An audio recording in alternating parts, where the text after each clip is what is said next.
यदि दोस्तों अष्टमी नवमी के दिन जो भी महिला सुहाग की सामग्री माता रानी को 16 श्रृंगार की सामग्री क्या क्या होती है, कुंवारी लड़की भी अगर इन्हें सही विधि से समर्पित कर देती है, किस विधि से समर्पित करना है, समर्पित करने के बाद आप सभी उस सुहाग की सामग्री का क्या करें, संपूर्ण नियम विधान सही विधि इस वीडियो में आपको जानकारी प्राप्त होगी। देर न करते हुए शुरू करते हैं।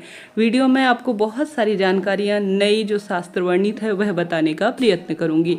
आपके पास कुछ भी ना हो तो यह सामग्री तो जरूर से आपको 3 सामग्री ऐसी बताऊंगी जो आपको जरूर से माता रानी को समर्पित करनी चाहिए। सबसे पहले आप सभी माता रानी को आवश्यक रूप से या तो ऐसी लाल चुन्नी या जो है एक ब्लाउज का पीस, ज़्यादा महंगा नहीं आता, वस्त्र हमें ज़रूर से माता रानी को समर्पित करना चाहिए। अष्टमी और नवमी के दिन तो इसकी महत्वता सर्वाधिक कही गई है। तो सबसे पहले आप सभी माता रानी को चूनर समर्पित करें और लाल रंग का अगर कोई वस्त्र करते हैं, दोनों भी कर सकते हैं, चाहे तो एक ही करें, इच्छा आपकी है। साथ ही सुहाग का सबसे बड़ा प्रतीक माना जाता है बिछिया। अब आप सभी के पास अगर माता जी ने बहुत अधिक धन दे रखा है तो प्रयत्न करें चांदी का ही माता जी को समर्पित करें। सुहाग में वृद्धि होगी, आपको मनचाहा प्रेम मिलेगा, पुत्र पौत्र में वृद्धि होगी। पति की लंबी आयु के लिए सुहाग का सबसे महत्वपूर्ण बिंदु बिछिया मानी जाती है। तो माता रानी को आपको जरूर से चुनरी के साथ साथ बिछिया समर्पित करनी है। संभव हो तो कई क्षेत्रों में 3 की संख्या में जो है या 4 की संख्या में, ये 2 की संख्या में समर्पित किया जाता है। आप अपनी क्षमता सामर्थ्य और अपने परिवार के रिवाज के अनुसार कीजिएगा। 2 ये हो गए। बात आती है तीसरे श्रृंगार की सामान की, वह है महावर। महावर जो है सुहागिन महिला के लिए और माता रानी के पैरों में आपने देखा होगा सबसे सुखद माता रानी को यह सबसे प्रिय वस्तु मानी जाती है। तो ज़्यादा महंगा नहीं आता, बस सस्ती सी चीज़ है। किसी भी जो जहाँ पर पूजा पाठ की दुकान मिलती है, बड़े रूप में नहीं ले सकते हैं तो छोटे रूप में लेने का प्रयत्न करें। मेरा तो यह नियम है कि माता रानी को कुछ चीज़ें अधिक नहीं कर सकते तो कम से कम 5 चीज़ें, 7 चीज़ें या 9 चीज़ें माता रानी को 9 रूपों के आधार पर जरूर से समर्पित करें। तो उसी की तैयारी जो है यह चल रही है, तो मैंने आपको यह प्रयत्न किया कि मैं आपको बता पाऊँ। इसके बाद माता रानी को प्रिय है लाल लाल चूड़ियाँ। तो आप लाल या पीली दोनों मिक्स कर भी माता रानी को पहना सकती हैं। आप इस तरह की जो है चूड़ियाँ नहीं दे सकते तो कड़े भी लाल रंग के मिल जाते हैं बाज़ार में, वह भी समर्पित कर सकते हैं। हमें माता रानी को सुसज्जित अवस्था में करना है।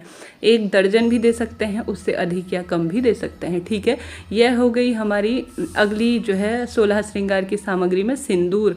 सिंदूर का सभी सुहागिन महिला या कुंवारी लड़की के लिए विशेष महत्व है। माता रानी को सभी 9 स्वरूपों को जो सुहाग की सामग्री है वह समर्पित की जाती है, तो उसमें सुहाग की सामग्री में सिंदूर सबसे प्रथम आता है। तो वह भी आपको जरूर से 16 श्रृंगार की सामग्री में रख लेना है। साथ ही मेहंदी के बिना कोई भी पूजा पाठ जो है अधूरी है, माता रानी का श्रृंगार अधूरा है, तो वह भी आपको समर्पित करना है, उसे भी रख लीजिए। साथ ही आप सभी को आवश्यक रूप से काजल की डिब्बी कंगा बालों में लगाने के लिए वह भी समर्पित करना चाहिए। बालों के श्रृंगार की बात हो रही है तो आप सभी गजरा माता जी को समर्पित कर सकते हैं। इस तरह की चिमटी इत्यादि आती है वह, अब देखिए मैं थोड़ा सा अधिक संख्या में दिखा रही हूँ तो यह आवश्यक नहीं है कि आप इतना ही ले, आप 16 चीज़ें लें, कम मात्रा में ले। चाहे तो मात्र रबर ले लीजिए, क्लेचर ले लीजिए, चाहे तो गजरा लें, इच्छा आपकी है। ठीक है, यह हो गई सामग्री। टोटल मैं आपको 16 चीज़ें दिखा रही हूँ। पाउडर इत्यादि ले सकते हैं। सुगंधित द्रव्य जो है माता रानी को प्रिय है। इसके बाद जो है परफ्यूम आप किसी भी स्वरूप में ले सकते हैं। सबसे उत्तम तो जो प्राचीनतम समय से गुलाब का इत्र होता है वह माता रानी को प्रिय होता है, वही आपको लेना चाहिए सब कामना की सिद्धि के लिए। ठीक है, ध्यान रखिए माता रानी को लाल रंग या पीला रंग बहुत प्रिय है, तो सभी चीज़ें जो है आप सभी भी लाल रंग की चीज़ों का ही चयन करें ताकि आपको सुखद फलों की प्राप्ति हो। इसके बाद नाखूनों पर लगाने के लिए नेल पॉलिश ले लीजिए। बस इस बात का ध्यान रखिए, क्वालिटी के साथ आप अपने जीवन में देखिए ध्यान रखते होंगे। कई भक्तजन क्या करते हैं, स्वयं तो एक से एक अच्छी ब्रांडेड चीज़ें यूज़ करते हैं, परंतु कई भक्तजन दान करने के लिए या माता रानी को चढ़ाने के लिए सबसे सस्ती और हल्की चीज़ें लेते हैं। यह जो है पूजा पाठ को कहीं ना कहीं आपको माता रानी ने इतना कुछ दे रखा है, तो थोड़ा सा अच्छी अवस्था में सारी चीज़ें माता रानी को समर्पित करने का प्रयत्न करें। साथ ही भेंट के बिना कोई भी पूजा अपूर्ण है, तो आप सभी जो नहीं ला पाते हैं उन सभी की क्षतिपूर्ति के लिए आपको 51, 21, 11 जितनी आपकी क्षमता है 501 आप माता रानी को सुहाग की सामग्री के साथ साथ जरूर से दान में दीजिएगा। यह कुछ अधूरी सी सामग्री है। इसके पश्चात आप सभी को प्रयत्न करना चाहिए कि 16 श्रृंगार की सामग्री समर्पित करें। इसके साथ ही आप सभी को माता रानी को अष्टमी या नवमी के दिन यह चीज़ समर्पित करनी है। सुबह या शाम जब भी आप जिसकी कामना से करेंगे, आप सभी उन चीज़ों को समर्पित कर सकते हैं। इसमें 14 चीज़ें हो रही हैं, अभी 15-16 आपको और दिखाऊंगी, ठीक है। यह हो गई। इन्हें कोशिश करें, गुरुजी कहते हैं, शास्त्र से महापुराण में भी वर्णित है, आप किसी ऐसे टोकरी में, जैसे बांस की टोकरी में, प्लास्टिक का इस्तेमाल कम से कम करें दान देने के लिए। आप उस टोकरी में रख कर दें, या किसी तांबे या किसी कटोरी में भी आप सभी रख सकते हैं, किसी थाली इत्यादि में भी दान के रूप में दे सकते हैं। इन चीज़ों का ध्यान रखें। अब ऐसी सामग्री दे जो दूसरा इस्तेमाल करे, ऐसी सामग्री कभी ना दे जो दूसरा व्यक्ति इस्तेमाल ही ना कर पाए और कहीं यहाँ वहाँ पड़ी रहे।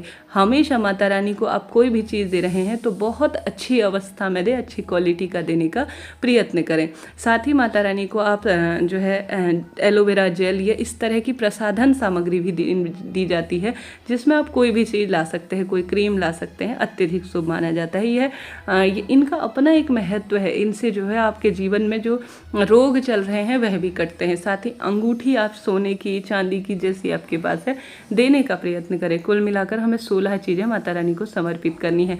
चाहे तो 16 चीज़ों में पान का बीड़ा भी रख सकते हैं माता रानी को, यह भी इच्छा पूर्ति में सहायक माना जाता है। परंतु आपके पास यह करने की क्षमता नहीं है, किसी कारण से जल्दीबाजी है, कोई भी कारण रहा हो, कुछ भी जो है आप चाहते हैं कि मैंने पिछले साल बहुत श्रेष्ठ चढ़ा दिया है, अब इस साल मेरी क्षमता नहीं है, या कोई भी कारण रहा हो, तो कम से कम 16 श्रृंगार की सामग्री नहीं चढ़ा सकते। तो इस तरह की जो सामग्री बाजार में मिलती है, जिसमें कंगा, मेहंदी, बिंदी और साथ ही काजल, दर्पण और एक रबर आता है, इसको 11 रुपये की भेंट के स्वरूप में ज़रूर से चढ़ा दीजिएगा। अब सवाल आते हैं कि दीदी इन सुहाग की सामग्री का क्या करें। इन सुहाग की सामग्री को आप सभी को माता रानी को चढ़ाने के बाद कुछ सामग्री अपने लिए ज़रूर से निकालनी चाहिए। यह माता रानी का साक्षात आशीर्वाद है, ठीक है। और कुछ चीज़ें इनमें से दान में दे दीजिएगा, और ऐसे व्यक्ति को, ब्राह्मणी को दे दीजिएगा जो इसका सही ढंग से उपयोग करे। ज़रूरतमंद व्यक्ति को दे सकते हैं। अब आप सभी कुछ भी नहीं दे सकते तो कम से कम आप सभी को एक लाल चुन्नी जो मैं दिखा रही हूँ, या एक ब्लाउज पीस, आप इन 16 चीज़ों को नहीं दे सकते, कुछ भी नहीं कर सकते, तो अष्टमी नवमी तक इच्छा पूर्ति के लिए एक सिंदूर की डिबिया, एक चुन्नी या एक लाल रंग का कपड़ा जो पीस के रूप में आता है, इस तरह की चूड़ियाँ लाल रंग की, बिछिया सौभाग्य की निशानी के रूप में जाना जाता है। कम से कम इन चीज़ों को आप माता रानी को समर्पित जरूर से करें। चाहे तो 5 की संख्या में करें, कोई दिक्कत की बात नहीं है, परंतु बहुत श्रेष्ठता के साथ, बहुत शुभता के साथ माता रानी को मनाने, रिझाने का प्रयत्न करें। आप सभी इनमें से, जैसा मैंने बताया, 1-2 चीज़ें कुंवारी कन्या को भी दे सकते हैं, कोई दिक्कत की बात नहीं है।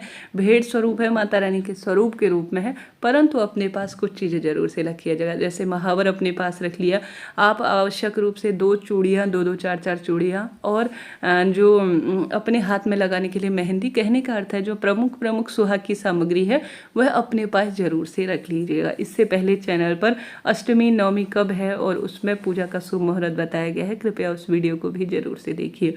यह वीडियो आपके लिए उचित उपयोगी रहा हो तो लाइक करें, शेयर करें, सब्सक्राइब करें। उन सभी भक्तों को यह वीडियो शेयर कर दीजिए जिनके विवाह में अड़चन आ रही हो, पति पत्नी के प्रेम में दिक्कत आ रही हो, तो उनको यह वीडियो आवश्यक रूप से लाभदायक रहेगा। हर हर महादेव।